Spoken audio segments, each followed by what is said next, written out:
While we're talking about movies, I got to tell you about a movie I saw on the plane, which I want to recommend because critics really dissed this picture, and yet the people loved it. When you go on Rotten Tomatoes, it's one of those things that gets like 50% from the critics and 90% from people. But it's this musical called The Greatest Showman. And I watched it on the plane, and I'm going to watch it again, which I almost never do, but the sound was a little muddy on the plane.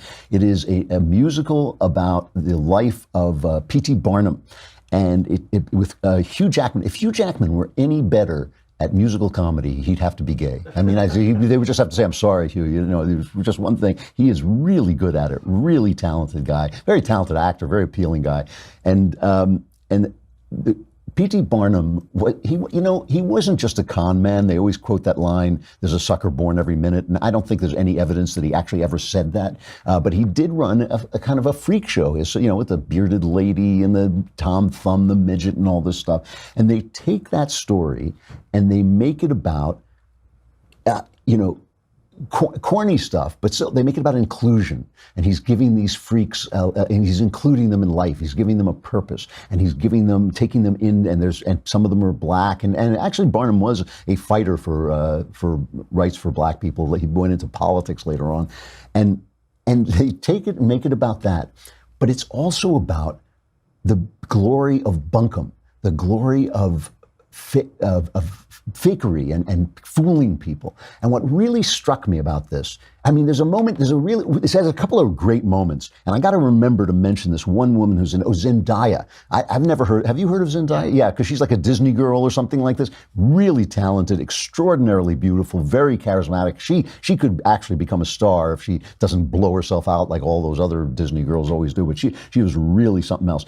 But there are a couple of really good numbers. The songs are okay, but the numbers are great. Zendaya has one with Zac Efron on the trapeze that is really entertaining. And there's one number between P.T. Barnum and Zac Efron, who plays Philip Carlisle, who's kind of a stand-in for Bailey, the Barnum and Bailey Circus. But in this, Carlisle is a play producer, and he's a very upper-class play producer who believes in the arts. And Barnum needs him to bring him into polite society. And Barnum goes to him and says, "What do you want to waste your time in the stuffy old arts for when you can be a bunkum artist like me?" And the film is with P.T. Barnum in this. So here's this one number. I'll just play a minute of it. They're in a bar together. It's really cleverly done with them slamming the drinks down to catch the rhythm of the song. And P.T. Barnum makes his pitch to this guy. "Don't be like you, all stuffy and doing art. No, you don't art. Let's come on over and run the bearded lady and Tom Thumb." Right here, right now, I put the offer out. I don't want to chase you down. I know you see it. You run with me, and I can cut you free out of the treachery of walls you keep in. So trade that typical for something colorful. And if it's crazy, live a little crazy. You can play it sensible, a king unconventional, or you can risk it all and see.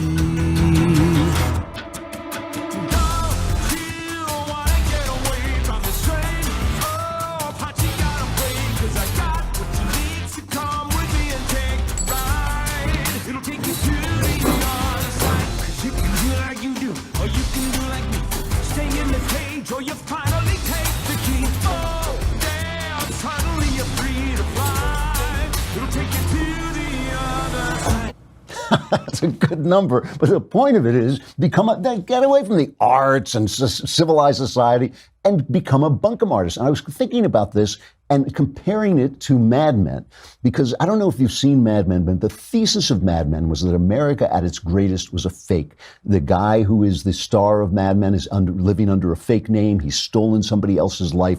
All he does all day is take American desires and turn them into sales, turn them into products. The last scene of Mad Men is one of the truly great television scenes where he then moves into the 60s, and he even takes the 60s and turns it into a Coke commercial. It's just everything. In other words, everything that America does ultimately becomes capitalism. But it's grim about it. It's kind of scolding about it. It's kind of like, the advertising story. That used to be a trope in the 50s and 60s. Advertising was soul killing, soul destroying. You want to break out and be an artist. And this is basically saying the exact opposite, and it's catching something about American life, that advertising may be bunkum, but it also created industries, it created wealth, it created a fantastic, powerful powerhouse of an economy in a country that really led the world and raised the standard of living for everybody. All those people who were always grim, always remember the socialists like Pete Seeger singing their country songs about your ticky-tack houses. I thought people would cut their arms off to live in these little houses, these little suburban houses in Levittown. And, you know, I mean, it was such snobbery about what it took. And this actually enjoys American bunkum and American salesmanship and American showmanship, and it actually enjoys it. And it's a fun movie. I'm not going to tell you it's a great movie because the music's not that great, and the story's, you know, what's the word I'm looking for? It's kind of corny, old-fashioned story, but it is just enjoyable every minute. Like that minute, I found that's a really enjoyable song, a really enjoyable number, and it's enjoyable. And there's something about the celebration of it. And I have to say it. I hate to lead everything back to Trump, but I think Trump has a little bit of that spirit, that P.T. Barnum spirit, and it drives the scolders and the haters and the American grim faces mad that he is having such a good time and that he is bringing us through the economy such a good time. But, you know, that's part of the world, is advertising bunkum and having a great time. And I just like this picture because it celebrates that.